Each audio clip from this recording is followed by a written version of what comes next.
Olá! Sejam bem-vindos a mais um podcast da Alê. E hoje eu estou aqui com o Júnior Santos Rosa. O Júnior é assessor especial do governo do estado, foi candidato à prefeitura de Londrina e vereador. Júnior, conta um pouco para nós aí da sua trajetória, da sua história, como foi tudo isso. Olá, Alessandra, olá a todos que estão nos assistindo. Uma felicidade estar aqui no seu podcast, aqui também na produtora, com os amigos, Rafael, Vini, o Ed, todo mundo. O ambiente é muito bom estar com você, é muito bom estar conhecendo você cada dia, na nossa amizade, alguns cafezinhos, né? E você é uma pessoa muito do bem. Obrigada. E eu gosto de andar com pessoas do bem, pessoas que amam o que faz. E você é apaixonada pelo que faz. Então é uma oportunidade de estar aqui, a gente debater, falar, sonhar junto e falar um pouco de quem nós somos. Eu acho que esse é uma das coisas do podcast legal, você poder falar quem você é. Então, assim, você falou aí como assessor, né, do governador, Sim. Ratinho Júnior aqui no Paraná.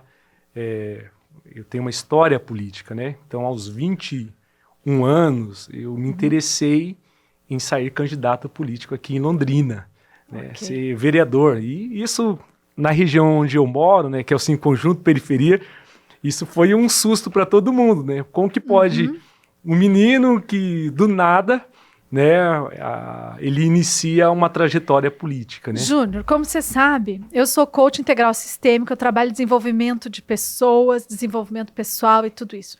E você sair desse teu universo em busca de entrar nessa carreira política é uma saída da zona de conforto, assim, incrível, né? Então, qual foi a tua motivação? Como foi que isso surgiu? O que foi que te sustentou nessa caminhada que não é simples? Então, aí já tem que voltar, então, a tudo, né? Minhas origens. Meu pai é o pastor Benedito Santos Rosa, e minha mãe é missionária, Maria Aparecida Santos Rosa.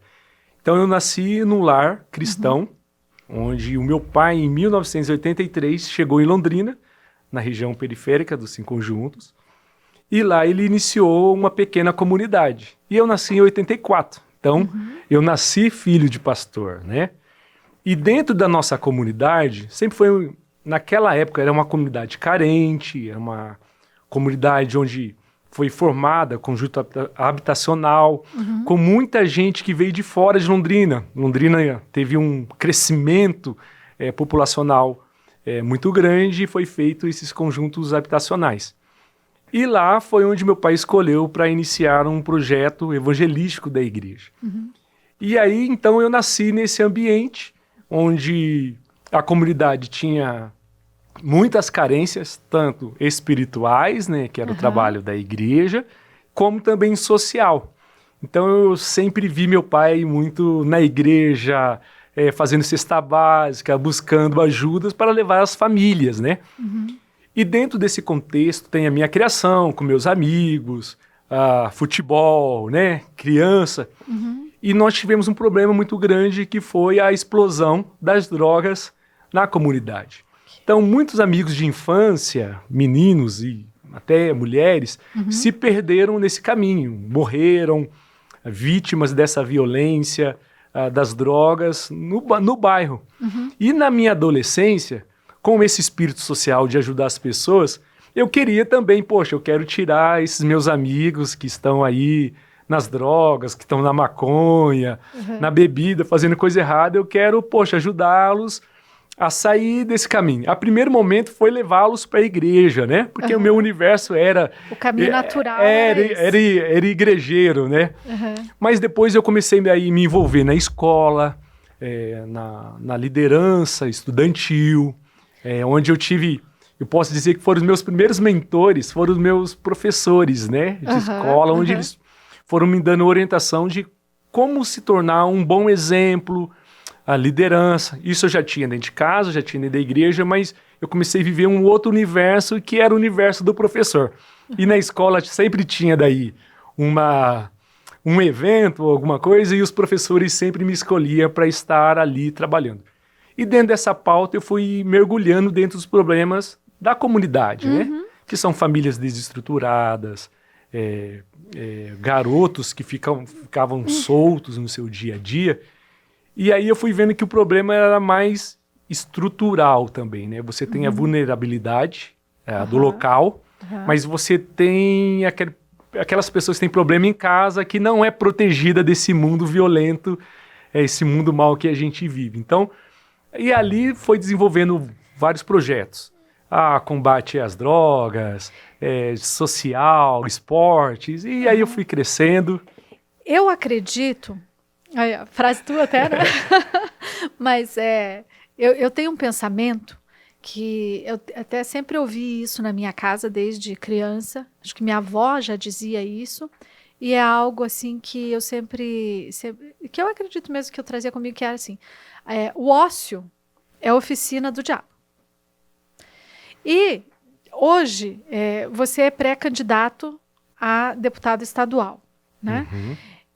Quais são? Porque, então, se a gente pensar nisso, e isso que eu sempre ouvi, que o ócio é a oficina do diabo, uma das pautas e das bandeiras que eu levanto é o empreendedorismo para os jovens, o estímulo da criatividade, para que eles estejam sempre imersos em alguma atividade, né? Não só para o prazer pessoal e o desenvolvimento pessoal e profissional deles, mas que também traga alguma remuneração e que isso possa proporcionar a eles crescimento, né? Porque a gente, sendo remunerado também, a gente pode transitar em outros lugares, a gente pode se vincular com outras coisas, a gente pode viajar, a gente cresce, a gente busca, a gente estuda, é necessário.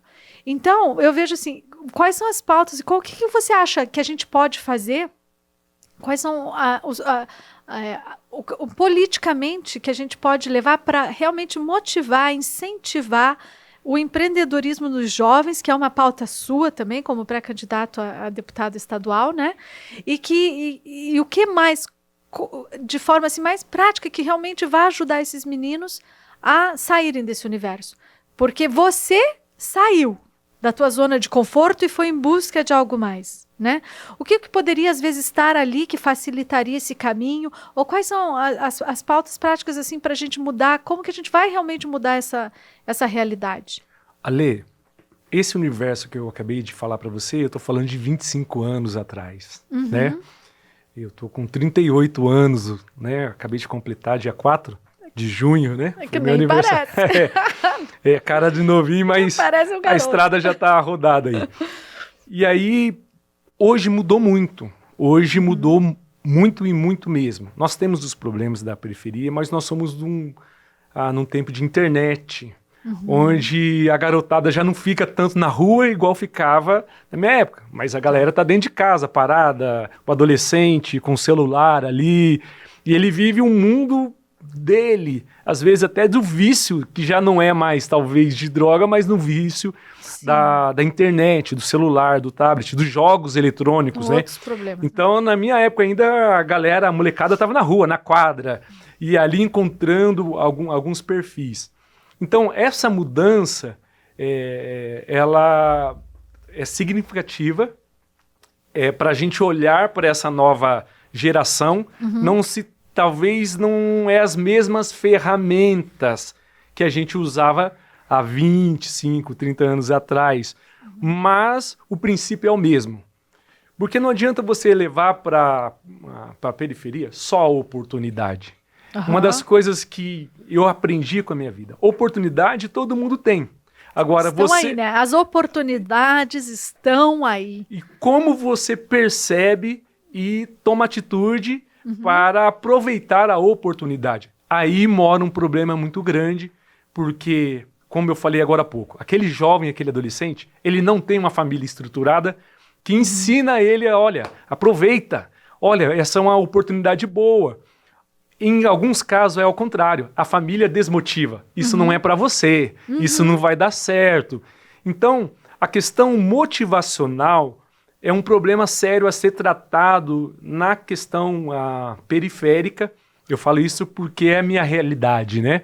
Onde você tem que ensinar as pessoas que que é possível ela alcançar, ela mudar, ela transformar a realidade dela a partir do momento que ela aproveita, busca as oportunidades que aparecem.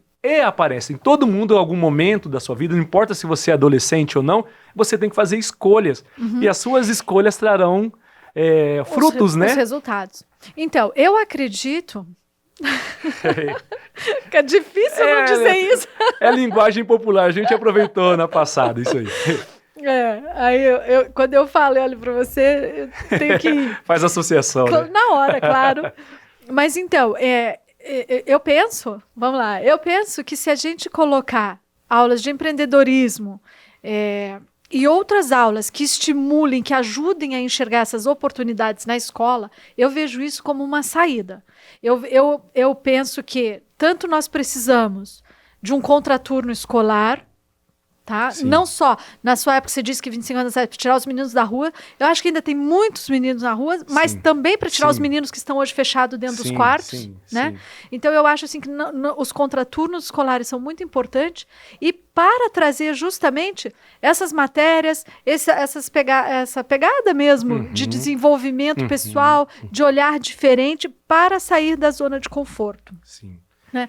O que mais que a gente pode fazer, além de validar, eu não sei se essa é também, né, a pauta, não sei se você defende dessa forma, como você vê isso? Porque eu penso isso, que o contraturno escolar e com essas matérias alternativas que possibilitem isso, né, o olhar, o empreendedorismo, validar a criatividade, ao invés de querer fechar todo mundo dentro de uma mesma caixa e dizer é assim.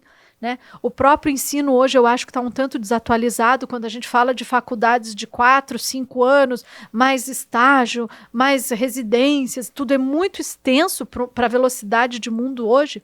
Então, eu acho assim, matérias mais abertas, mais voltadas ao empreendedorismo, ao desenvolvimento pessoal, a essas possibilidades. Concorda com isso? E o que mais que a gente pode trazer disso? Olha, eu super concordo e eu preciso dizer que eu encontrei o secretário de Educação, o Renato, 2 semanas atrás. Ele é um jovem, né, era empreendedor e é secretário de Educação do Paraná. E ele trouxe algumas mudanças que há muito tempo eu sempre acreditei que poderiam dar certo e começou a dar certo agora no estado do Paraná. Então eu digo, por ele ser jovem, o governador também, né, ter 41, 42 anos, essa nova visão, isso que você falou, é uma realidade que está acontecendo no nosso estado. E eu digo porque eu estou acompanhando de perto, saiu até uma reportagem agora, essa semana, na Rede Globo. Olha, o Paraná está tendo curso de robótica, administração, empreendedorismo. Mas não é em todo lugar ainda, né? Está se formando. O primeiro ou segundo ano de implantação disso aí. Mas já está na grade, né, do nosso estado. O que acontece? Uma turma de uma escola estadual, de 34 alunos, já foram contratados por empresas para ser já iniciados na sua profissão de robótica. Então isso muda toda uma perspectiva. O que eu vejo? Sempre quando a gente fala em transformar a comunidade, precisa que o outro cidadão, que a pessoa que necessita, e que vai ser alcançada, ela tenha predisposição. Ela queira. Isso. Então, em outros países, em outras culturas, você tem uma forma de levantar novos líderes. Líderes comunitários mesmo, não conforme é aqui no Brasil, apenas associações, mas pessoas do entorno, da comunidade, que queiram transformar a comunidade. Foi assim que eu iniciei, andei com muitas pessoas com esse interesse e que não tinham uma perspectiva política. Eu falo que depois que eu já estava fazendo o que eu fazia, uns 10, 11 anos depois, eu falei, poxa, eu acho que eu vou ser vereador, mas estava muito longe, aí precisou amadurecer dentro do meu coração. Eu já tinha amigos na política, as pessoas bem próximas, né? Então era confortável continuar no meu mundo.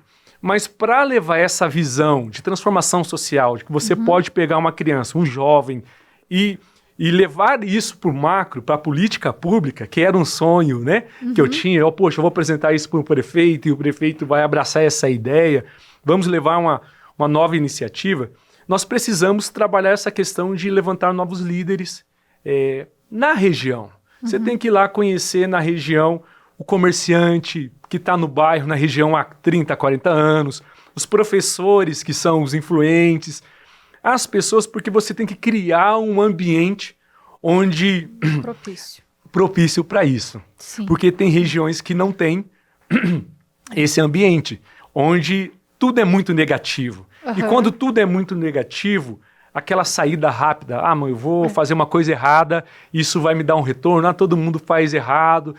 Isso está dentro do ambiente, acho que de toda a comunidade, né, em si.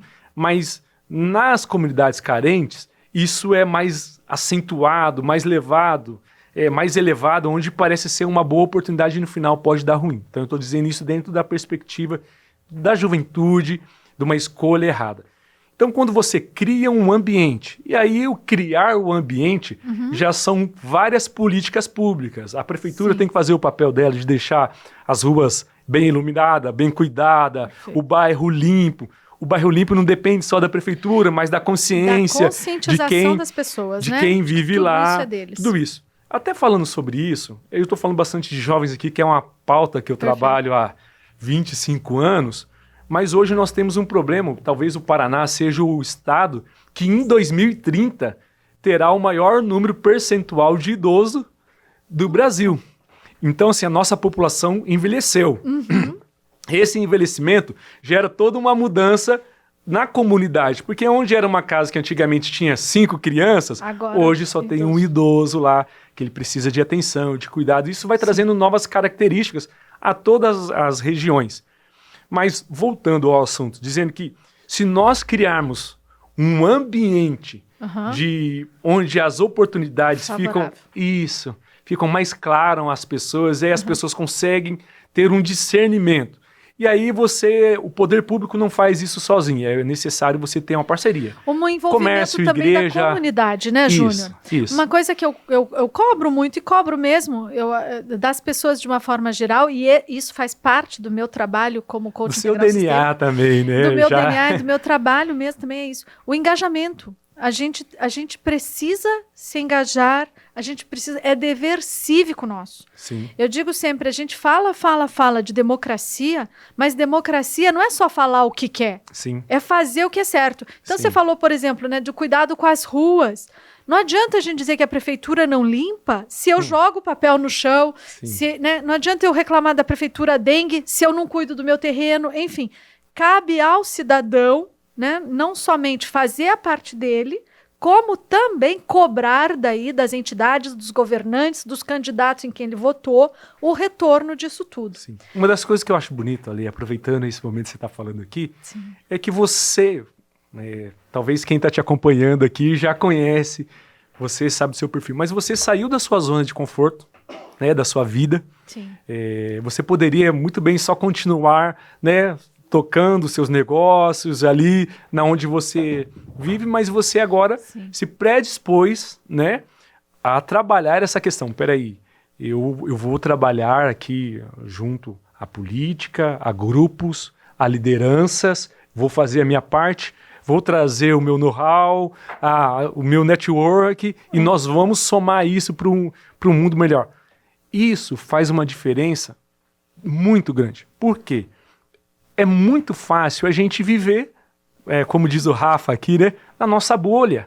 É muito cômodo, é o lugar onde você não se preocupa com nada, você só quer sair da tua casa e voltar para a tua casa bem. Mas a partir do momento que você começa a ter um olhar ao outro, à realidade, né, você é mãe, né? Peraí, que mundo eu vou deixar para os meus filhos? Quando você começa a tirar o olhar de você e você começa a olhar ao redor e o seu olhar vai entrando para o todo, automaticamente, se você tem bons princípios dentro de você, você vai dizer, alguma coisa não está certo, precisa ser mudado. E qual que é a minha parte para essa transformação? Sim. Mas eu tenho convicção, Júnior, de que toda pessoa que chega num momento como nós estamos agora, assim, né, de se expor publicamente e entrar na questão de contribuir no âmbito, na esfera pública e política, são pessoas que já faziam o dever de casa na sua comunidade. Porque tem um livro até excelente, vou indicar aqui para todo mundo, tem um livro extraordinário que eu não esqueci o nome do autor agora, mas é Primeiro Arrume a Sua Cama. Ou Arrume a Sua Cama Primeiro, não lembro bem. Mas é isso, primeiro a gente tem que fazer. Então, agora eu estou aqui me colocando à disposição dessa vida mais exposta, mais política pública. Né? Você fez essa escolha alguns anos atrás, mas antes disso, você já participava ali com seu pai, você dentro da sua casa já cuidava das coisas, porque é isso, a gente parte da gente e do nosso entorno para ir crescendo e ir para o mundo colocar isso, né? Sim, sim. Então, eu trago muito isso nos meus atendimentos, nas palestras e aqui agora nesse podcast também, que é isso. Primeiro, eu preciso fazer. E aí, não importa o tamanho que eu faço, eu preciso estar fazendo. E às vezes é isso. No seio da minha família, se sou eu e mais uma criança que seja, eu preciso estar fazendo ali. Eu tenho que tirar o lixo, eu tenho que dar conta da louça, né? Cada um tem que fazer, cuidar do seu espaço, e aí a gente vai trazendo. Isso é uma questão de consciência. E o seu exemplo faz um bem a muita gente. Outra coisa assim, já é bíblico, né? Você não pega a luz e coloca debaixo da mesa. Nós estamos aqui no estúdio, várias luzes aqui em cima, nos iluminando. Então, se você é luz, você não pode esconder a sua luz. Você tem que fazer que a sua luz brilhe para outros possam enxergar que eles estão em escuridão. Né? Dizem que as trevas não é a ausência da luz. Então, a partir do momento, Ale, que nós nos colocamos a isso, a sair do nosso mundo e só iluminar ali ou só estar como um vagalume, mas ir crescendo, nós talvez não vamos mudar o mundo sozinho. Mas ao nosso mundo, nós vamos impactar positivamente. Isso é algo que todo mundo deveria entender isso. Sim. Eu digo que, como também eu ministro na igreja, falo muitas vezes você vai conversar com uma pessoa e você atende, aí a pessoa fala assim, mas eu posso? Será que eu consigo? Mas eu não sou ninguém. Mas será que alguém está olhando? Será que alguém está vendo? Claro que alguém está vendo, claro que alguém está olhando. E se você, não importa se é para uma pessoa, se é para 1 milhão de pessoas, se você usar uma boa influência para o bem, você vai deixar uma boa semente na outra pessoa. E aquela semente, algum momento, ela vai frutificar. Toda semente, né? Ela vai cair numa terra ali, pode dar uma planta mais rasa, ou pode às vezes encontrar um coração muito seco, mas é da minoria. Sim. A grande maioria das pessoas estão procurando receber coisas boas. Às vezes você encontra, né, histórias de pessoas que se tornou agressor porque receberam muita agressão. Sim. Então, no meu caso, eu recebi muito amor também, né? E aprendi a dar isso às pessoas. Quando chegou a época de eu escolher o que eu queria, eu falei, não, quero continuar levando uma boa mensagem, uma boa semente. Mas eu recebia isso em casa. Mas muita gente, eu me lembro que eu estava andando esse dia no calçadão aqui de Londrina, aí um jovem chegou aí e falou assim, e aí, ô meu, tudo beleza? Aí ele me chamou de pastor e falou, ô pastor, você lembra de mim? Aí eu fiquei olhando, um jovenzinho, estava nos 19, 20 anos. Ele falou, você não está me reconhecendo, né? É que eu tô com cabelo grande.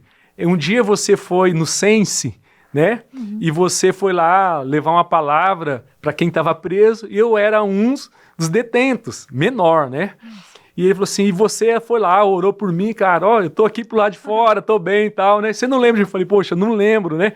Mas a pessoa me parou, com uma felicidade, já com outro perfil, né? E tal, provavelmente já está numa nova vida. Então assim, poxa, foi um dia só da minha vida que eu deixei do meu tempo, dos meus afazeres, fui lá... Nem um dia inteiro, algumas horas, né? Isso, e aí deixei uma semente e essa pessoa pôde... depois de anos, me encontrar no calçadão e falar, poxa, naquele dia você foi lá e orou por mim quando eu estava preso, num lugar onde as pessoas já desprezaram quem está lá, né? Sim. E aquele adolescente voltou para a nossa sociedade. Estava bem alinhado e agradecendo pela visita. Então, uma semente que você deixa, uma semente que você fala.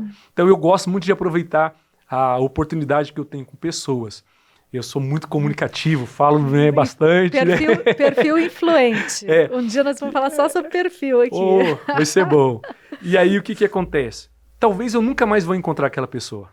Sim. Talvez seja a única oportunidade que eu vou ter com ela. E ali é uma oportunidade de eu deixar uma boa semente. E às vezes a semente vai vir com atenção. Eu não vou falar nada, só vou ouvir. Às vezes vai ser um abraço. Às vezes vai ser um elogio. Sim. Né? Às vezes é só você estar perto. Daí a pessoa fala, poxa, você está aqui. Isso. Valeu. Mas isso vai fazer a diferença para aquela pessoa naquele momento. E eu me lembro, eu tenho que contar essa história. Vamos lá, então vamos lá. Eu estava andando lá na Avenida Sayukind e uma mulher, eu estava em casa, aí eu ia fazer algo na avenida, aí, poxa, eu senti assim, ó, eu vou a pé, não vou de carro não. Não é porque tudo que a gente faz pega o carro, né? Sim. Vou a pé. Aí eu tô andando lá na avenida a pé, aí uma mulher chegou e disse assim para mim, me encontrou, falou, ô Juninho, tudo bem? Eu falei, ô fulana, tudo bem? Peguei, dei um abraço nela. Falei, que bom te ver, viu? Deus te abençoe, tchau. Foi isso. Então, fomos embora, tal. E aí, passou um tempo, encontrei ela de novo. Ela disse assim, Júnior, eu preciso compartilhar algo com você. Eu falei, o que você precisa, né? Aí ela falou assim, olha, um dia eu estava andando aqui na avenida, eu falei assim, Deus, se o Senhor me ama, se o Senhor tem algo para minha vida, porque minha vida está tão difícil, eu já desisti de viver. Mas se o Senhor existe, o Senhor me ama, o Senhor tem um propósito, manda alguém aqui que me encontre e me dê um abraço. Nossa. Ela acabou de orar e falar isso, eu apareci na frente dela, falei, oi, tudo bem? Eu abracei ela e tchau. Né? E ela falou assim, olha, você foi resposta para a minha oração naquele momento, para a minha vida. Então, é isso, eu só abracei e foi muito natural, né? Encontrei, a gente se esbarrou, e tal. Então, e também foi algo que eu senti que eu tinha que fazer. Falei, poxa, dá um abraço. Você recebe um abraço acolhedor, você dá um outro, né? São respostas. Sim. E para aquela pessoa foi muito importante. Foi a resposta de uma oração dela. Então, fez a diferença inteira para a vida dela, já que ela estava pensando, né, em desistir, né? Que perfeito. Que bom. E eu penso que é isso. Nós podemos desenvolver aí, trabalhar políticas públicas que ajudem as crianças, os jovens, a entender isso e a criar esse hábito de olhar com bons olhos, de aprender também a desenvolver a sua espiritualidade, a sua intuição, porque você vê na história que você contou, você respeitou a sua intuição e por isso esse resultado. Uhum. E eu vejo isso nos meus atendimentos, que eu recebo muitas pessoas, né? Normalmente quando procuram um coach é porque estão assim ou muito cansadas com algo ou muito insatisfeitas com alguma coisa, então tem bastante assim um nível de insatisfação bem forte já.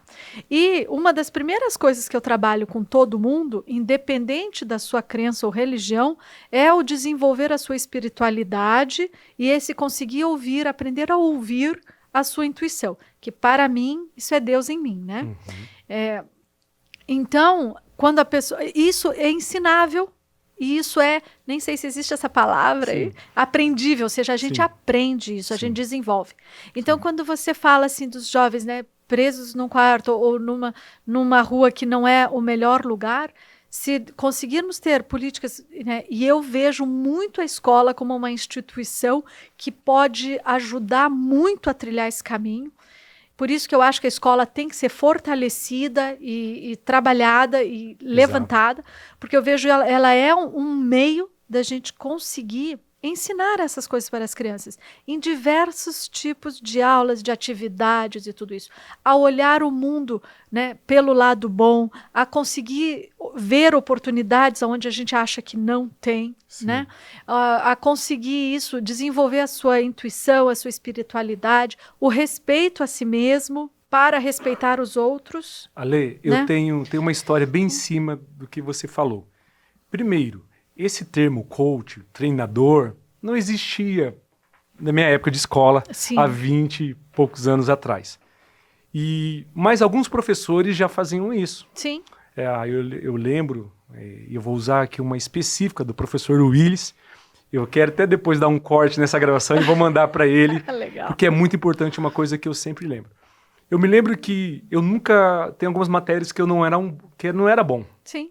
Então, quando chegava assim no final do terceiro bimestre, alguns alunos já estavam comemorando, que já tinha acabado o ano passado. Poxa, eu estava lá pensando, meu Deus do céu. Como é que eu vou passar aqui? Eu vou passar o Natal e o Ano Novo aqui, né? Estudando e tal e tal. E um dia eu fiquei muito desanimado, porque eu vi várias amigas, né? Poxa, já estava estourado, pessoal muito bom em algumas matérias. E aquele num dia me deu um desânimo. Assim, eu fiquei, poxa vida, cara, por que eu não consigo, né, fazer a mesma nota que aquele pessoal? Lógico, eles estudavam mais do que eu, essa era tal. Mas eu pensando daquele jeito, e o professor Willis, ele chegou, entrou na sala, e todos os meus professores na escola, todo mundo sempre me chamou de Negão. Nunca ninguém me chamou pelo... Só uma professora me chamava de Ederson, que é meu primeiro nome, é professor de matemática. Eu nem sabia, ó. E o resto era todo mundo me chamava de Negão. Aí a aula começou e papo vai, papo vem. Aí o professor olhou e falou assim, ô Negão, o que está acontecendo com você hoje? Eu falei, não, professor, tá tudo beleza, tal, tal. Ele continuou a aula ali, deu alguma coisa pro pessoal e saiu lá da frente e foi lá no fundo, onde eu sentava, né? Eu não sentava no fundo porque eu era bagunceiro, é porque eu era alto mesmo, né?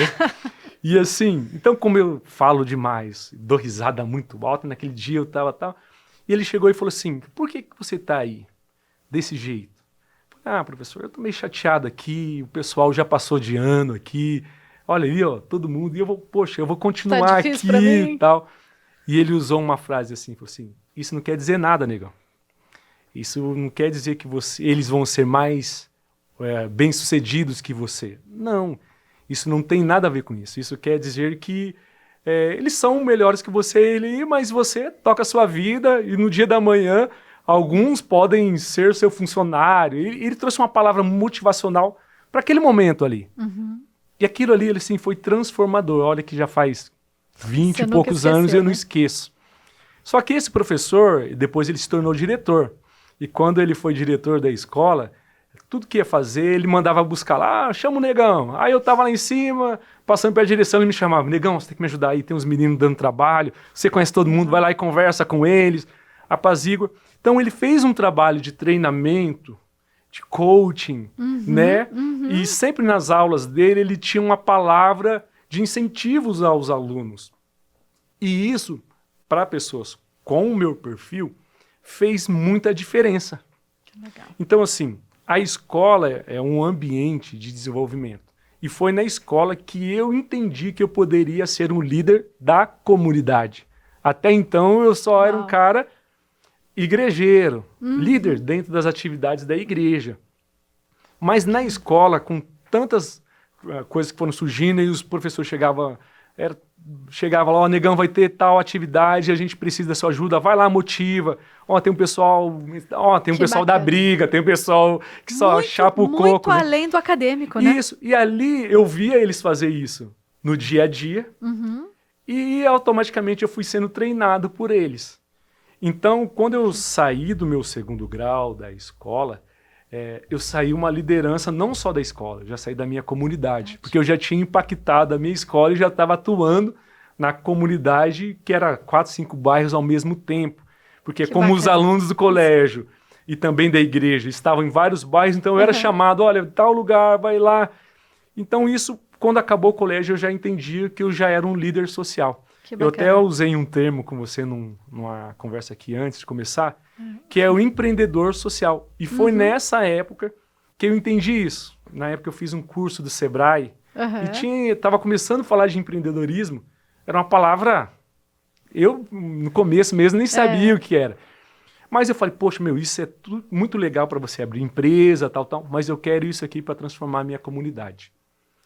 E aí, depois de um tempo, eu comecei a comprar livros que veio com esse termo, começou a surgir na academia, né?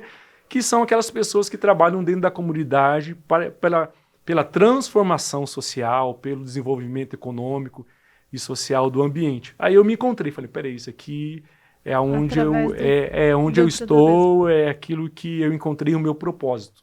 Que bacana. Então, isso fez a diferença. Então, eu cheguei já com 18 anos, 17, 18 anos, e já sabia do meu propósito. ainda estou vivendo etapas, né? Claro. Que eu acredito isso que é uma caminhada. Sem dúvida. Mas ali eu já sabia, peraí, eu sou chamado para transformar a sociedade. Aonde eu estiver, eu vou levar as pessoas a trabalhar em conjunto para que a gente possa construir um mundo melhor. Então, depois, quando chegou a etapa que eu falei, poxa, eu vou entrar na política, na minha comunidade todo mundo já chegou, não, a gente já sabe que você é político. Não sabíamos que você ia tentar ter um mandato, mas a gente entendeu, a gente entende. Você já fazia essa articulação, isso, né? Então não Já foi uma fazia coisa essa assim, promoção. ele está querendo se mostrar. Não, Sim. foi só começou um reconhecimento daquilo que a gente faz, em cima daquilo que você disse. Eu já fazia e trouxe para a política, né? Foi aumentando isso, né? Foi transbordando isso. E da comunidade, na política, eu fiz isso para a cidade. Isso, então, foi muito interessante ali. Porque quando você tem o seu mundo. Quando você entra na política, não era mais para 10 mil pessoas, 5 mil pessoas, né? Que moravam no bairro. É para 600 mil pessoas, né? E aí, você levar essa mensagem, ouvir outros atores políticos e tentar convencer outros. Então, isso já é uma das coisas que a gente aprende a buscar. Você convencer o número maior de pessoas a essa mensagem de fazer boas obras e transformar a sociedade. Que aí já não é mais a coisa de religião, não é a coisa mais de raça, cor e status social, econômico. Não. É um mundo que nós queremos criar aonde nós vivemos. Começamos aonde a gente está, depois isso se espalha. Né? Perfeito, genial. Eu gostei muito que você mencionou agora o fazer boas obras, né? E as pessoas se agarram bastante a esses versículos que tem na Bíblia e fala, né, que nós viemos para fazer boas obras. E eu penso que é isso. A nossa primeira e mais fundamental boa obra é o trabalho que a gente faz sobre nós mesmos. Porque é isso, fazendo em mim, fazendo em casa, eu consigo ir expandindo isso e fazendo isso na comunidade, no meu entorno e todo ao meu redor, não é? Sim. E até você que é nossa treinadora, existem metodologias, existem fórmulas. Sim. E talvez seja isso que eu descobri depois. Né? Sim. Porque quando você está muito na atividade, você esquece um pouco das metodologias que já são comprovadas, que dá certo isso com pessoas. E eu acho que essa nova metodologia, e na época da internet, todos podem ter esse acesso de como aprender e de como formar essas lideranças. Na minha época eu tive que ir em cursos, eu tive que ir no Sebrae, eu fui em eventos. Mas hoje, Ale, aproveitando que você é isso, e eu acho lindo isso. Na verdade, eu quero aprender com você, né, aprendendo um com o outro aqui. sobre isso. Como a gente pode... Porque eu aprendi da maneira da correria. Mas hoje existem maneiras que são mais rápidas, mais eficazes de como você ajudar pessoas a alcançar o seu potencial máximo. E se uma pessoa é impactada, essa pessoa pode transformar milhares de pessoas. É isso que a gente tem que pensar. Assim E assim na política, e às vezes com o trabalho de igreja, foi isso que eu parei para pensar. Às vezes, eu não sou usado para falar para a multidão. Às vezes é por causa de uma pessoa que está ali dentro, que vai ser despertado os seus dons, seus talentos, e aquela pessoa é que vai impactar a comunidade, a sociedade. Então eu tenho muito isso interno, né, de saber que talvez aquela pessoa que eu encontrei sozinho, na rua, no bar, em qualquer ambiente, ela precisava daquele momento. Agora, o que eu preciso aprender mais metodologias para não perder as oportunidades, né? Eu quero muito... Hoje esse mundo é muito acessível a gente aprender. E o que a gente esquece é que tudo que a gente faz no automático, a gente primeiro aprendeu. Alguém te ensinou a comer, você aprendeu a comer. Alguém te ensinou a ir no banheiro, você aprendeu a ir no banheiro. Alguém te ensinou a andar, você aprendeu a andar. Então, tudo a gente aprende. É que nós adultos assim já tendemos a pensar que, não, nasci sabendo, isso aqui eu já faço, né? Então, ou eu sei isso ou eu não sei. Não é assim, tudo a gente aprende. E a maior parte das coisas que você hoje faz, que você acredita que faz de forma automática, não é tão automático assim. É que a gente não tem a lembrança da aprendizagem, mas a gente aprendeu. Não é isso? Júnior, Que delícia ter você aqui com a gente. Me diga, por favor, aí, passa uma boa mensagem. Qual é o recado que você quer deixar para quem está nos assistindo aí, quem está nos ouvindo? Olha, nós começamos falando aqui que nós temos que ser luz, né? Todos nós temos defeitos, todos nós precisamos ser aperfeiçoados e todos nós estamos, como você acabou de falar, em constante aprendizado. Mas o pouco do bem que você tem, eu gosto de uma frase, acho que é do Ariovaldo Ramos, um teólogo, ele diz assim, o bem que eu tenho é emprestado de Deus. O pouco de Deus que eu tenho que transmitir isso a pessoas. E esse pouquinho que eu tenho, muita gente pode falar, não é nada. Mas para alguém que precisa, faz toda a diferença. Então eu acho, Ale, eu acredito nisso, eu creio nisso. Eu acho que todo ser humano, estou vendo o Ed e o Vini aqui, esses meninos, a gente conviveu em alguns trabalhos juntos, poxa, eles deixaram tantas coisas positivas em mim e nós nem fomos intensos, né? Eu falo de muito tempo de relacionamento, mas eles, poxa, no seu profissionalismo, no seu jeito acolhedor, no trabalho, eles deixaram uma boa semente. Então, eu acho que nós temos uma boa semente, nós temos que escolher. Temos sementes ruins nas nossas mãos, mas essa semente a gente guarda e semeia as boas. As boas vão dar bons frutos. Para nós, vai retornar lá na frente. Então, Ale, eu sei que esse é o seu propósito, também é a sua missão, cuidar de gente, fortalecer pessoas. Eu acho que uma sementinha, ela vai dar uma grande árvore, que vai dar muitos frutos, que dará milhares de sementes. E só assim nós podemos transformar a terra. E tudo aquilo que você faz com amor, o fruto permanece.